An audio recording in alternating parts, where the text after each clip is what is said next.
আল্লাহ বললেন ওয়াইযি বিতালা ইব্রাহিম রাব্বু, বিশ্বনবীকে ডাক দিলেন, ও নবী স্মরণ করেন সেই সময়ের কথা যখন আপনার রব সাইয়েদনা ইব্রাহিম আলাইহিস সালামকে কিছু পরীক্ষা নিয়েছিল, বিকালিমাতিন, অনেকগুলো বাক্যের বা অনেকগুলো বিষয়ের, ফাআতাম্মাহুন্না, আর সাইয়েদনা ইব্রাহিম প্রতিটা বিষয়ের পরীক্ষায় সফলতার সাথে উত্তীর্ণ হয়ে গেলেন। ক্বালা, আল্লাহ বললেন ইন্নী জাইলুকা লিন-নাসি ইমামা, ইব্রাহিম আমি মানুষের জন্য তোমারে নেতা বানায় দিলাম। সুবহানাল্লাহ পড়েন। নেতা হওয়া এত সোজা না, খালি মাইকে অ্যানাউন্স করলে আর নেতৃত্ব চাইলেই নেতা হওয়া যায় না। নেতা হতে হলে নিজেকে প্রমাণ করে করে নেতা হতে হয়।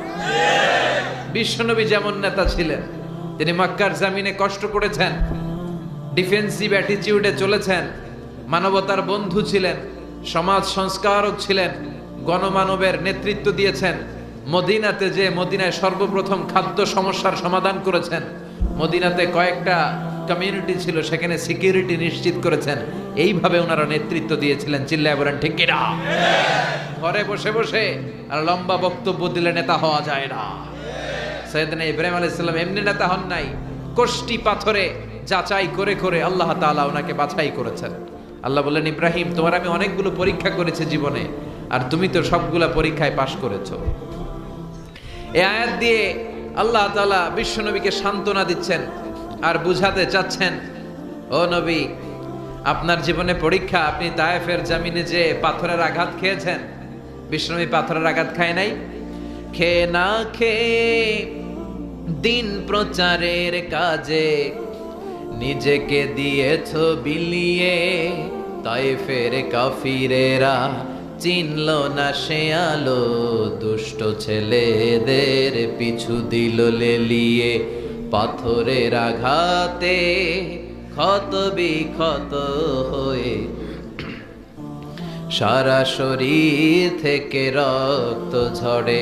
হে রাসূল তোমাকে ভুলি আমি কেমন করে, ঠিক কি না? পাথরের আঘাত খেয়েছে বিশ্বনবী। সালাতে দাঁড়ালে এই পেয়ারা নবীর কাঁধে পচা উটের নারী আর ভুঁড়ি চাপিয়ে দেয়া হতো, একের পর এক গালমন্দ করা হতো, গণক বলে গালি দেয়া হতো, মুহাম্মদ তুমি গণক, আনতা কাহিন, গণক, আনতা মাজনুন তুমি পাগল, আনতা শায়ের তুমি কবি, আনতা আবতার তুমি লেস কাটা, তোমার কোনো ছেলে নাই, তোমার নাম ডাক নেয়ার মতো কেউ নাই। কত বড় ডাকাত! বিশ্বনবীর নাম ডাক নেয়ার মতো নাকি কেউ নাই। গোটা বিশ্বে এমন কোন মানুষ আছে যে বিশ্বনবীর চিনে না? এমন কোন মুহূর্ত আছে যে মুহূর্তে বিশ্বনবীর উপর সালাতু সালাম যায় না? বরং যারাই বিশ্বনবীকে লেজ কাটা বলেছে ওদেরকে লেজ কাটা বানিয়ে দিয়েছে কে? বিশ্বনবী কঠিন কালেও লেজ কাটা নয়। ওনার সুনাম, ওনার সুখ্যাতি, ওনার পার্সোনালিটি গোটা বিশ্বব্যাপী ছড়িয়ে দিয়েছে কে? গোটা বিশ্বে এখন সবচাইতে কিউরিওসিটি একটা নামের উপর, নামটা হচ্ছে MUHAMMAD, সাল্লাল্লাহু। আমার পরিচিত কিছু লোকেরা ইংল্যান্ডে তারা পরিচ্ছন্নতার কিছু অভিযান চালিয়েছিল, তাদের বুদ্ধিটা দেখে আমি অবাক হলাম। তারা পরিচ্ছন্ন অভিযানে কোনো কথা বলে না। এখানে কি হয়েছে দেখেন দেখেন, এইভাবেই থাকে না তখন, যেহেতু চলছে এখনো চলবে, আওয়াজ করবেন না। বিশৃঙ্খলা হলে অনেক সমস্যা, অনেক মানুষ হয়েছে। তারা কথা বলে না, একটা গেঞ্জি পরছে, টি শার্ট, আর গেঞ্জির পিছনে লিখে ফেলছে MUHAMMAD। এটা লিখে তারা পরিষ্কার করে পরিচ্ছন্নতা অভিযানের নামে। এটাকে বলে ক্লিনলিনেস অ্যাওয়ারনেস ক্যাম্পেইন। তো এই যেই জায়গাগুলোতে ময়লা, লন্ডন সিটির লোকেরা ওখানে ময়লা টয়লা আর দেখে না, খুব পরিষ্কার জায়গাগুলো। কিরে, সবার মনে ধারণা পরিষ্কার করলো কে? যে দেখে কিছু ছেলেরা করে আর তারা কারোর সাথে কথা বলে না, পিঠের মধ্যে লেখা খালি মোহাম্মদ, লেখা কি? নামটা শুনতে কেমন লাগে? হৃদয়টা ঠান্ডা হয়ে যায় না? তখন তাদের মাথার মধ্যে প্রশ্ন জাগে এমনি, হু ইজ দিস মোহাম্মদ? এই মোহাম্মদটা কে যার অনুসারীরা এত পরিচ্ছন্ন? সুবহানাল্লাহ পড়ে। যার অনুসারীরা এত ভদ্র, এত সভ্য। তখন তারা খুঁজতে আরম্ভ করে যে কে এই মোহাম্মদ, কে? They search in Google, who is this Mohammad? Then they find that Muhammad is the last messenger of Allah. তিনি আল্লাহর পাঠানো সবশেষ নবী, তারপরে কোনো নবী নাই। Who is this personality? K say? Let me try his biography, তার জীবনী খুঁজে বের করে, একটার পর একটা জীবনী ওয়েবসাইটে তারা পড়ে, তারা অবাক হয়ে যায়। তারা বলে যে এত সুন্দর মানুষ হতে পারে, এত চমৎকার ব্যক্তিত্ব হতে পারে। তারা নিজেরাই পরে বলতে বাধ্য হয়েছে যে as a father, as a teacher, as a law giver, as a law maker, as a reformer of the society, Muhammad is the superman of the world. স্বামী হিসেবে, নেতা হিসেবে, নবী হিসেবে, সমাজ সংস্কারক হিসেবে, আইন প্রণেতা হিসেবে মুহাম্মদ সাল্লাল্লাহু আলাইহি ওয়াসাল্লাম হচ্ছে একজন সুপারম্যান, যার কোনো তুলনা হয় না। তারা বলতে বাধ্য হয়েছে। তো এইভাবে বিশ্বনবীর সুনাম সুখ্যাতিকে গোটা বিশ্বের দরবারে ছড়িয়ে দিয়েছে কে? এই জন্য বিশ্বনবীর আবতার বলো না, বিশ্বনবীর লেস কাটা বলে কোনো লাভ হবে না, বিশ্বনবীর বিরুদ্ধে কার্টুন বানিয়ে লাভ হবে না, বিশ্বনবীর নামে ব্যঙ্গাত্মক করে ফিল্ম বানিয়ে কোনো লাভ হবে না, বিশ্বনবীর পারিবারিক জীবনী নিয়ে উল্টাপাল্টা কথা ব্লগের মধ্যে লিখে বেশি সুবিধা করতে পারবা না। বরং বিশ্বনবীর যারা গালি দিয়েছিস তোদের বংশকে নির্বংশ করে দেবে আল্লাহ। আল্লাহু আকবার, আল্লাহু আকবার, হুশিয়ার সাবধান, হুশিয়ার সাবধান। এটা আমার স্বয়ং আল্লাহর ঘোষণা। ইন্না শানিআকা, কথা বলেন, ইন্না শানিআকা। ও নবী, আপনারা যারা গালি দেয় ওরাই লেস কাটা, ওদের বংশটাই আমি আল্লাহ নির্বংশ করে দেব। চিল্লায় বলেন ঠিক কিনা? আপনার সুনাম বিশ্বব্যাপী, আপনার জয়গান বিশ্বব্যাপী, আপনার উপর সালাত বিশ্বব্যাপী, আপনার প্রশংসা বিশ্বব্যাপী। ওরা মরে গেলে ওদের জন্য এক ফোঁটা চোখের পানি ফালানোর কেউ থাকবে না, ওদের নাম নিশানা নেওয়ার মতো কেউ থাকবে না। বরং আপনার সম্মানকে গোটা বিশ্বে আমি ছড়িয়ে দেব। আল্লাহু আকবার। রাফা'না লাকা যিকরাক, আপনার সম্মানকে, আপনার নামকে আমি এত উপরে নিয়েছি গো নবী, আমার নাম যেখানে আপনার নামও সেখানে। সুবহানাল্লাহ পড়বেন না? এজন্য বিশ্বনবীর আল্লাহ সান্ত্বনা দিচ্ছেন, নবী ভয় পাবেন না, চিন্তা করবেন না। ইসলামের পক্ষে যারাই থাকে তাদের এই কষ্টগুলো সহ্য করে আসতে হয়। আপনার পিতা সাইয়েদনা ইব্রাহিমও এই কষ্টের পথ পাড়ি দিয়েছে। আপনারে যেমনি গালি দেয়, আপনার পিতা সাইয়েদনা ইব্রাহিমকেও গালি দিয়েছে। এবং পরবর্তীতে আপনার প্রজন্ম যারা আসবে, আপনার পক্ষের শক্তি হিসেবে দুনিয়ায় যারা বেঁচে থাকবে, এদেরকেও গালিগুলো সহ্য করতে হবে, হজম করতে হবে। কিন্তু গালির ভার্সন চেঞ্জ হবে, গালিগুলো চলে যাবে না, গালি থাকবে। বিশ্বনবীরে গালি দেয়া হতো গণক, আমাদেরকে গালি দেয় কাঠমোল্লা বলে। বিশ্বনবীরে গালি দেয় কবি বলে, আমগরে গালি দেয় রাজাকার বলে। বিশ্বনবীকে গালি দেয় পাগল বলে, আমাদেরকে গালি দেয় যুদ্ধাপরাধী বলে। এই গালিগুলো থাকবে, কিন্তু এই গালিগুলো শুনে, এই ঝুঁকির পথ দেখে মুসলমানরা এই পথ থেকে এক পাও পিছপা হয় না। চিল্লায় বলেন ঠিক কিনা? বিশ্বনবীর এসে বলা হলো, সম্পদ চাও, সম্পদের পাহাড় দেব। সুন্দরী নারী চাও, নারীরা ললনার লাইন ধরবে।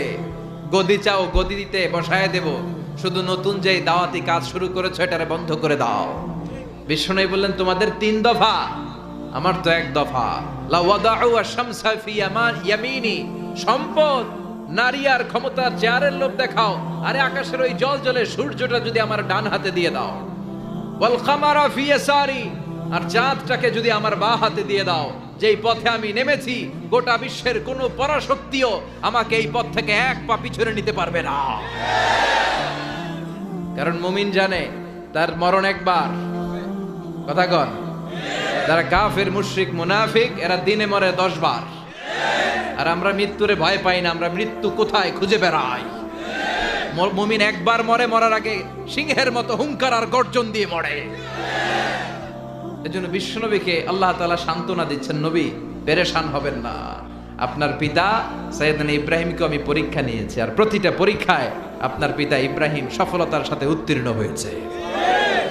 রব্বুল আলামিন বলেন, ওয়াইয ইবতালা ইব্রাহিম রাব্বুহু বিকালিমাতিন ফাতাম্মাহুন্না ক্বালা ইন্নী জাইলুকা লিন্নাসি ইমামা।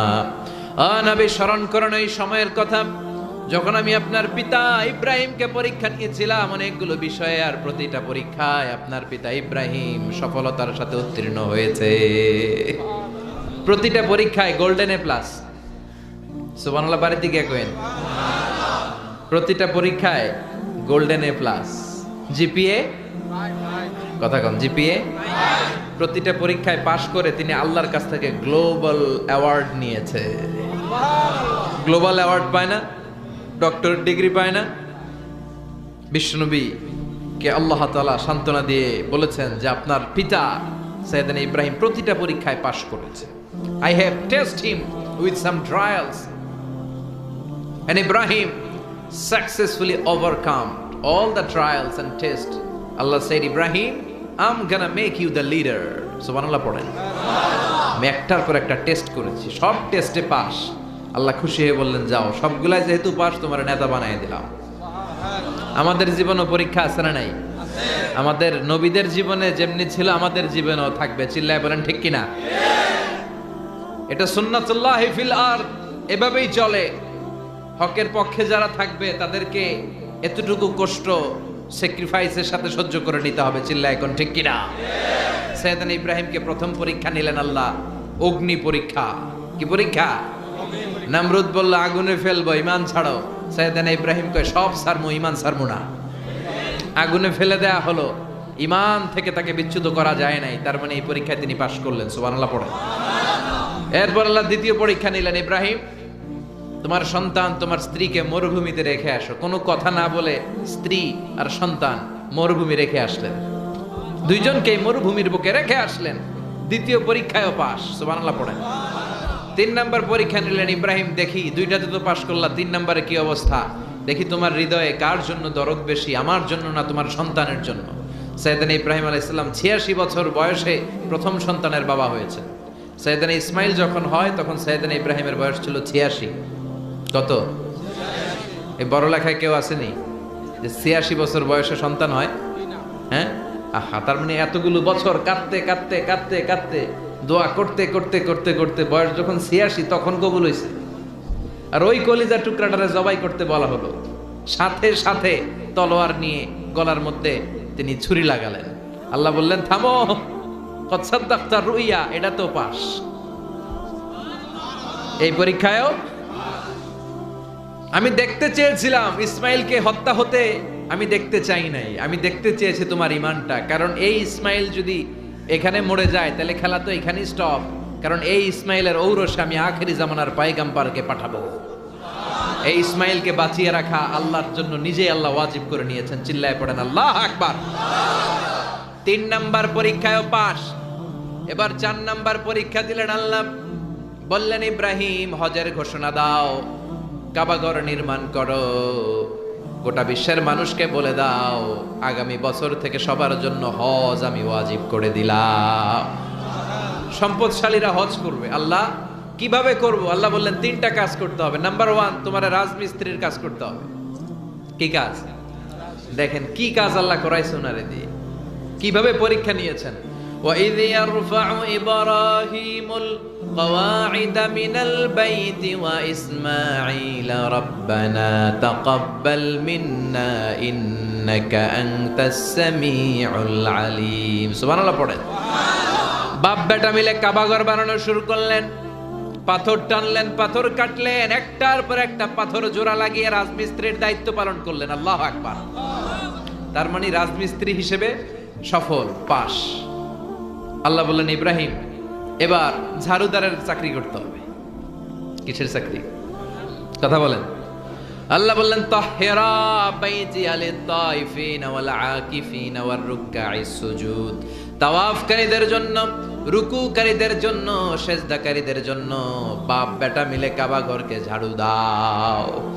মসজিদেরি ঝাড়ু বারদার ও কামারে হাত শোনো আমারে মুনাজাত।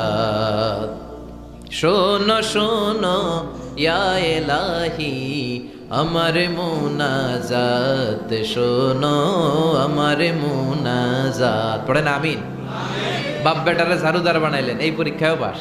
ইচ্ছে মতো বাপ বেটা ঝাড়ু দিয়ে ক্লিন করে ফেলছে কাবাঘর। সুবহানাল্লাহ পড়বেন না? এরপর আল্লাহ বলেন খুব ভালো করেছ, ভেরি গুড জব। রাজমিস্ত্রির কাজ করলা, ঝাড়ুদারের কাজ করলা, এবার মুয়াজ্জিনগিরির দায়িত্বটাও পালন করে দাও। ওয়াআযযিন ফিন-নাসি বিল হাজ্জি ইয়াতুকা রিজালান ওয়া আলা কুল্লি দামির ইয়াতিনা মিন কুল্লি ফাজ্জিন আমিক। সুবহানাল্লাহ পড়েন। রাজমিস্ত্রি, ঝাড়ুদার সবটাই হয়েছে, এবার মুয়াজ্জিনগিরি করো। কি করো? তার মানে আজান দাও। আজানের অর্থ হচ্ছে ঘোষণা দেয়া, অ্যানাউন্সমেন্ট। আজান মানে কি? অ্যানাউন্সমেন্ট। ইব্রাহিম ঘর যে বানালা, হজের জন্য ঘর যে পরিচ্ছন্ন করলা, হজের ঘোষণা দাও। সাইয়েদনা ইব্রাহিম বললেন, আল্লাহ, জনমানব শূন্য এলাকা, মানুষ নাই, কোনো প্রাণী নাই, কোনো পাখি নাই, এই ভূমির ভেতরে, মরুভূমির ভেতরে কেউ নাই, কার সামনে হজের ঘোষণা দেব?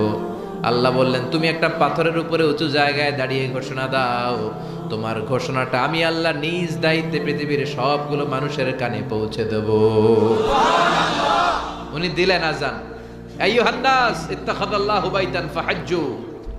ও দুনিয়ার মানুষেরা, আল্লাহ একটা ঘর বানিয়েছে এবং আদেশ করেছে, আজ থেকে এই ঘরে আসো তোমরা, প্রতি বছর জিলহজের ওই মাহেন্দ্রক্ষণে এসে এসে হজ করে যাও। ওই আওয়াজটা আল্লাহ পৃথিবীর সবার কানে তখন পৌঁছে দিলেন। আমরা তখন ছিলাম রুহের জগতে, পৃথিবীতে আসি নাই। আলামেল আরওয়াহে আমরা যারা ছিলাম, আমাদের কানেও আল্লাহ পৌঁছে দিয়েছেন। আর আমরা যারা লাব্বাইক বলে আওয়াজ করতে পেরেছি, তাদেরকে আল্লাহ হজ করার, উমরা করার নসিব করবেন। জোরে কোন ঠিক কিনা? দেখেন কেমনে পাস। আল্লাহ বললেন 4 নাম্বার পরীক্ষা, হজের পরীক্ষা, এটা তো পাস। সুবহানাল্লাহ পড়েন। এরপর আল্লাহ বললেন আরেকটা পরীক্ষা নিবে ইব্রাহিম, নিজ হাতে নিজের সুন্নাতে খাতনা করে 5 নাম্বার পরীক্ষায় পাস করো। নিজ হাতে নিজের সুন্নাতে খাতনা। সুবহানাল্লাহ পড়েন। বুখারীর বর্ণনা, ইখতাতানা সাইয়েদনা ইব্রাহিম ওহু ইবনু 80 সানা বিল কুদুম।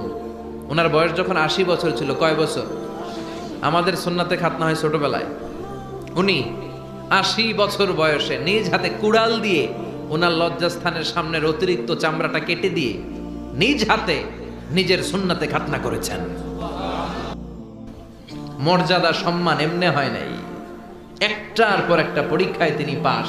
এজন্য আল্লাহ বললেন, ইন্নী জাইলুকা লিন-নাসি ইমামা, Abraham, I am gonna make you the leader. এই যে পরীক্ষাগুলোয় পাস করেছো, ফলাফল স্বরূপ আমি তোমার গোটা বিশ্বের সবার নেতা বানায় দিলাম। এত বরকতময় নবী ছিলেন তিনি, যেখানেই হাত লাগিয়েছেন জায়গাটারে বরকতময় করেছে কে? যেখানেই পা লাগিয়েছেন বরকত দিয়ে পূর্ণ করেছে কে? তিনি যেই পাথরের উপর দাঁড়িয়ে কাবা ঘর নির্মাণ করলেন, ওই পাথরটারে আল্লাহ মুসল্লা বানায় দিলেন। ওয়াত্তাখিযু মিন মাকামি ইব্রাহিমা মুসাল্লা। আল্লাহ বললেন, ও গোটা বিশ্বের মুমিন বান্দা বান্দিরা, আমার ইব্রাহিমের দাঁড়ানোর জায়গাটারে তোমরা মুসল্লা বানিয়ে দাও। এটা আমাদের মুসল্লা, মাকাম ইব্রাহিম। একটা পাথরে দাঁড়িয়ে উনি কাবাঘর বানিয়েছিলেন। জানেন না ইতিহাস? হিস্ট্রিটা জানেন সবাই? ওই পাথর নাকি উঠে যেত উপরে, অটোমেটিক্যালি নেমে যেত। সুবহানাল্লাহ পড়েন। ওনার ইতিহাসকে চিরস্মরণীয় আর অম্লান করে রাখার জন্য এই পাথরের জায়গাটা, মাকাম ইব্রাহিমকে আল্লাহ কাবা ঘরের পাশে স্থান দিয়েছে। যারা হজ উমরা করে তাদের এখানে নামাজ পড়তে হয়। বিশ্বনবী তাওয়াফ করার পরে এই মাকাম ইব্রাহিমে দাঁড়িয়ে 2 রাকাত নামাজ পড়তেন। যারা হজ উমরা করেছেন, আপনারা পড়েন নাই? পৃথিবীর কোন পাথরের মধ্যে পা দিয়ে ইচ্ছা মতো ধাক্কা মারলে, লাথি মারলে ওই পায়ের দাগ পাথরে পড়বে, কিন্তু সাইয়েদনা ইব্রাহিমের পায়ের দাগ মানে ফুটপ্রিন্ট ওই পাথরে তুলে দিয়েছে কে? কাবা ঘরের একেবারে পাশে ওই পাথর। তার মানে এমন নবী, যে নবীর পা যেই জায়গায় লেগেছে ওই জায়গাটারে আল্লাহ তাআলা আমাদের মুসল্লা বানিয়েছে। ওনার স্ত্রী হাজার, আমরা যারা বিবি হাজেরা বলি, উনি পানির সন্ধানে সাফা থেকে মারোয়া, মারোয়া থেকে সাফায় 7 বার দৌড়ালেন। পানি কই, পানি কই, পানি নাই। ওনার দৌড়া দৌড়িটা আল্লাহর এত ভাল লাগলো, কিয়ামত পর্যন্ত সব হাজী সাহেবদের জন্য এই জায়গায় দৌড়া দৌড়িটা আল্লাহ ওয়াজিব করে দিয়েছেন। তার মানে স্বামীর পা যেই জায়গায় লাগে ওইটা বানালেন মুসল্লা, স্ত্রীর পা যেই জায়গায় লেগেছে ওই জায়গাটারে বানালেন সাই করার জায়গা। আর কলিজার টুকরা সন্তান ইসমাইলের পা যেই জায়গায় লাগিয়েছে ওই জায়গাটারে বানিয়েছেন জমজমের কুয়া। দুধের বাচ্চা ইসমাইল পা দিয়ে লাথি মারে, কলকল করে পানি বেরোয়। হাজার, যাকে বলি আমরা বিবি হাজেরা, দৌড়ে আসলেন, এসে দেখে পানি। আল্লাহ শুকরিয়া করলেন, কিন্তু পানি তো বের হয়ে চলে যায়। উনি পানি যেন না যায় বাদ দিতে লাগলেন। পানি আটকানোর জন্য আমরা কি দেই? বেরি বাদ দিচ্ছেন। ওনারা আরবি ভাষা জানতেন না, জানতেন সুরিয়ানি ভাষা। সুরিয়ানি ভাষায় উনি নিজের ভাষায় বলছিলেন ঝাম ঝাম ঝাম, মানে হচ্ছে থাম থাম, পানি চলে যাস না। উনার মুখ নিঃসৃত এই ঝাম ঝাম শব্দ দুইটা আল্লাহর এত ভালো লাগলো, কিয়ামত পর্যন্ত আল্লাহ তাআলা এই কুয়ার পানির নাম জামজামের কুয়ার পানি বানিয়ে দিলেন। The most blessed water ever in the world, পৃথিবীতে প্রাপ্ত প্রাকৃতিক পানিগুলোর মধ্যে সবচেয়ে ভালো পানি। পৃথিবীর সবচেয়ে ভালো পানির মধ্যে পানি হচ্ছে ভূগর্ভস্থ পানি, যেটা অনেক নিচ থেকে পাওয়া যায়, এটা খুব ফ্রেশ। আরেকটা হচ্ছে ডাবের পানি, আর এই সবগুলোর চেয়ে শ্রেষ্ঠ হচ্ছে এই জামজামের পানি। বিশ্বনবী বলেছেন মা উ জামজাম লিমা শুরিবালাহু, যে রোগের নিয়তে জামজাম খাবেন ওই রোগ ভালো করে দিবে কে? আবার বিশ্বনবী বলতেন ইন্নাহা মুবারাকা, এই পানিটা বরকতের পানি। ইন্নাহা তুআমু তুআমিন ওয়া শিফাউ সুকমিন, এই পানি খেলে শুধু তৃষ্ণা নিবারণ হয় না, এই পানি খেলে পেটের ক্ষুধাও দূর হয়ে যায়। পৃথিবীর সব পানি খেলে শুধু তৃষ্ণা নিবারণ হয়, কিন্তু জমজমের পানি খেলে ক্ষুধাও নিবারণ করে দেয় কে? আবার আল্লাহ বললেন ওয়াজআলনা ফি যুররিয়াতিহিন নুবুওয়াতা ওয়াল কিতাব, এই নবী এমন নবী যেই নবীর বংশে আমি অনেক কিতাব দিয়েছি, যেই নবীর বংশে আমি অনেক নবী দান করেছি। সুবহানাল্লাহ। এই পৃথিবীতে যত নবী আছে তার বেশিরভাগ সাইয়েদনা ইব্রাহিম আলাইহিস সালামের নাতিপুতি। সুবহানাল্লাহ কইতে বললেন না? দুই ছেলে, প্রথম ছেলের নাম ইসমাঈল, দ্বিতীয় ছেলের নাম ইসহাক। বলেন প্রথম ছেলের নাম কি? দ্বিতীয়টা? প্রথমটা? দ্বিতীয়টা? কিন্তু ইসমাইলের চ্যানেলে আল্লাহ কোনো নবী টবি দেয় নাই, সব নবী এসেছে ইসহাকের চ্যানেলে। হাজার হাজার পয়গম্বর এখানে এসেছে, আর সব নবীরা বলতো যে শেষ নবী হবে এমন নবী, তিনি হবেন শ্রেষ্ঠ নবী। এই চ্যানেলেই খালি নবী আর নবী আর নবী আর নবী। এই চ্যানেলে ইসমাইল আলাইহিস সালামের ঔরসে কোনো নবীই নাই। এরা নবী পাইতে পাইতে বেশি অহংকারী হয়ে উঠছিল এই চ্যানেল। এরা মনে মনে মনে ভাবছে যে শেষ নবী যেটা আসবে এটাও এদিক দিয়ে আসবে, কারণ খালি নবী এদিক দিয়ে আসে। আর এই চ্যানেলের গালে দিত, কইতো এটা আটকুরা চ্যানেল, এটাতে কোনো নবী টবি নাই। কিন্তু আল্লাহর কি খেলা, আল্লাহ নবী পাঠাতে পাঠাতে পাঠাতে পাঠাতে পাঠাতে সাইয়েদনা ঈসা পর্যন্ত এসে স্টপ করে শ্রেষ্ঠ যেই নবীটা ওইটার আর এদিক দিয়ে পাঠালেন না, ওইটা ইসমাইল আলাইহিস সালামের চ্যানেলে পাঠিয়ে দিলেন। এজন্য আমরা হচ্ছে বনি ইসমাঈল, আমরা কি? আর এরা হচ্ছে বনি ইসরাইল। ইহুদি, খ্রিস্টান, ইসলাম, তিন ধর্মের গোড়া লাগছে ইব্রাহিম আলাইহিস সালামের এদিকে। তিনটাই আল্লাহর দেয়া ধর্ম, তিনটারে বলে আব্রাহামেটিক ফেইথ। তবে ইহুদি খ্রিস্টান ওরা শরিয়ার উপর চলে নাই, সব উল্টাপাল্টা করে ফেলাইছে ইচ্ছে মতো। কিন্তু আমাদের কোরআনের একটা অক্ষরও চেঞ্জ হয় নাই। গোটা বিশ্বের সবাই মিলে একটা অক্ষর চেঞ্জ করতেও পারবে না। চিল্লা এখন ঠিক কিনা? কোরআনের সবগুলো পাতা যদি আগুন দিয়ে জ্বালিয়ে দেয়, পৃথিবী থেকে কোরআন শেষ হয়ে যাবে। হাফেজদের হৃদয়ে কোরআন আছে না নাই? যদি আগুন লেগে ধ্বংস হয়ে যায়,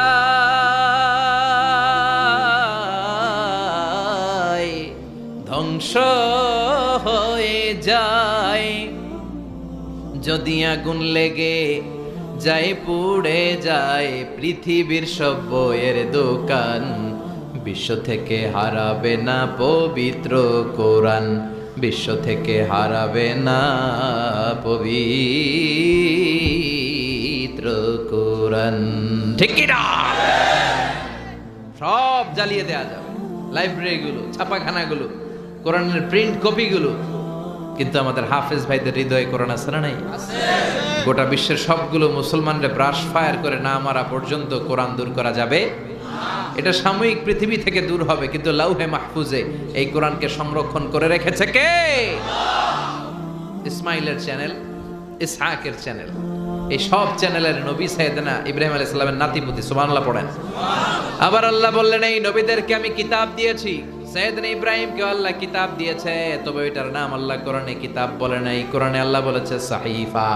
ইন্না হাযা লাফিস সুহুফিল উলা সুহুফি ইব্রাহিম ওয়া মূসা। সুবহানাল্লাহ পড়েন। আবার আল্লাহ বললেন যিনি এমন নবী যিনি তোমাদেরকে মুসলমান নামকরণ করেছেন।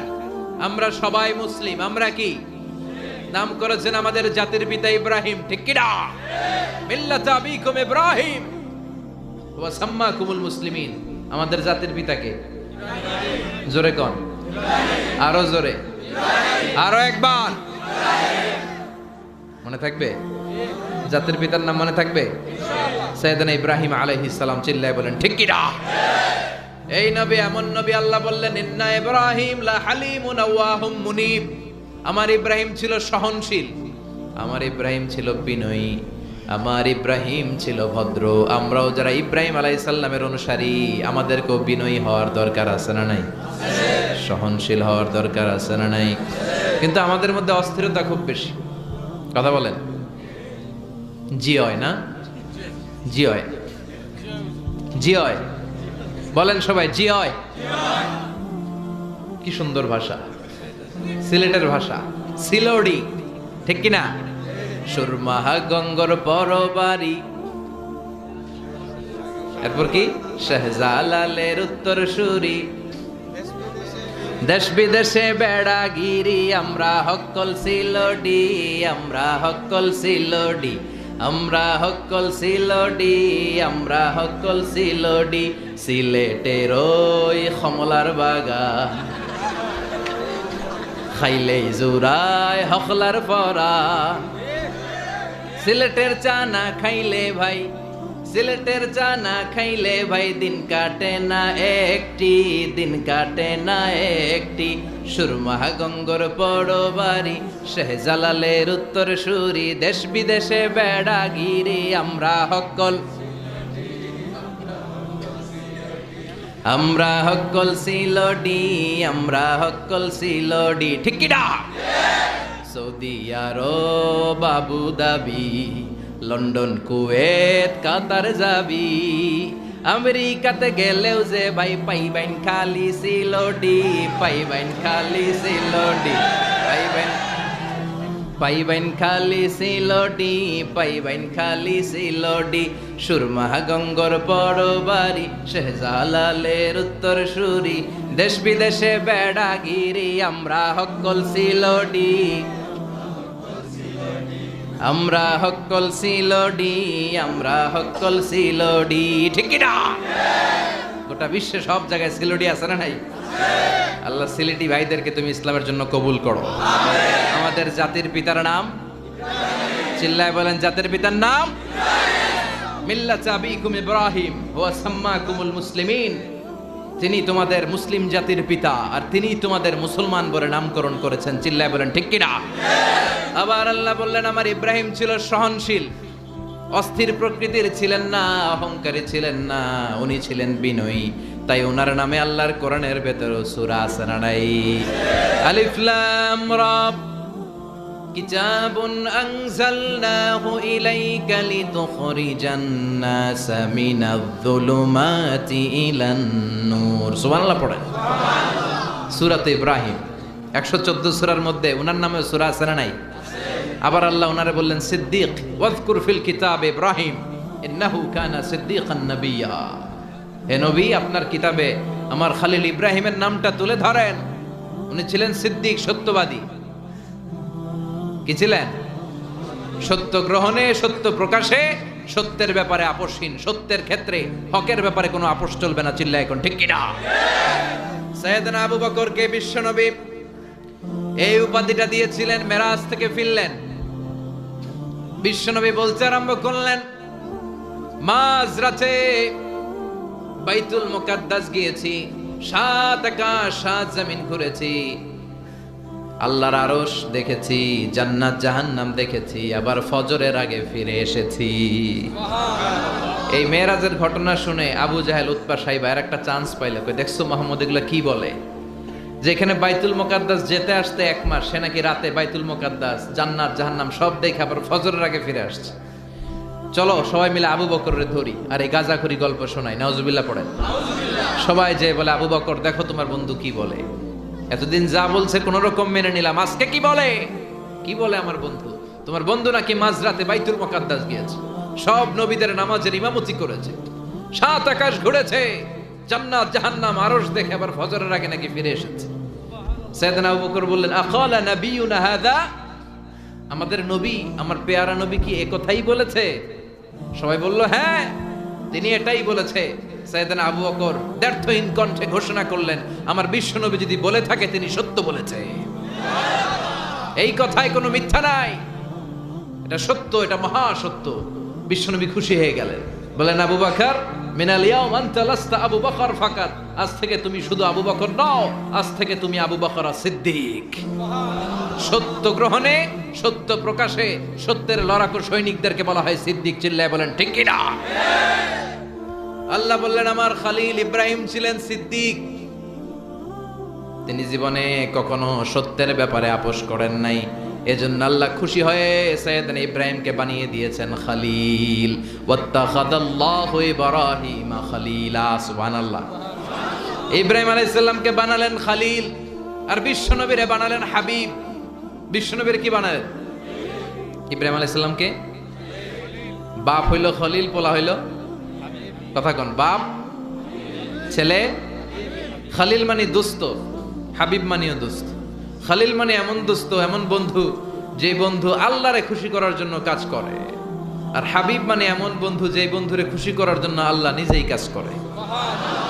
এই বাপ বেটার মধ্যে মিল আছে না নাই? অনেক দিক দিয়ে এই দুজনের মিল আছে। প্রথম মিল হচ্ছে এদের ফেস কাটিং এ মিল। সুবহানাল্লাহ কইবেন না? সাইয়েদনা ইব্রাহিম আলাইহিস সালাম আর বিশ্বনবী দেখতে একরকম ছিল। আমরা জান্নাতে যে দেখবো ইনশাআল্লাহ। জান্নাতে যে শুধু নবীদেরকে না, আমরা আল্লাহরেও দেখবো। আল্লাহ বলবেন এই জান্নাতীরা, নাজ নেয়ামতের বর্ণনা কোরআনে যা পেয়েছো বুঝে পেয়েছো কি? সবাই বলবে সব পেয়েছি। একজন বলবে একটা ছাড়া। কিরে তুই কি পাস নাই? কয় আমনেরে পাই নাই। সুবহানাল্লাহ কোন? তখন আল্লাহ নিজেই উনার সৌন্দর্যের প্রকাশ ঘটাবেন। আমরা আল্লাহরেও দেখবো ইনশাআল্লাহ। পড়েন বিশ্বনবী বললেন ইন্নাকুম সাতারাউনা রাব্বাকুম কামা তারাউনা হাদাল কামার। চাক্ষুষ নিজ চোখে আজকে তোমরা আকাশের চাঁদটাকে যেমনি দেখতে পাও, তোমাদের রবকেও জান্নাতে দেখবা। দেখবো আমরা। চিল্লায় পড়তে হবে ইনশাআল্লাহ।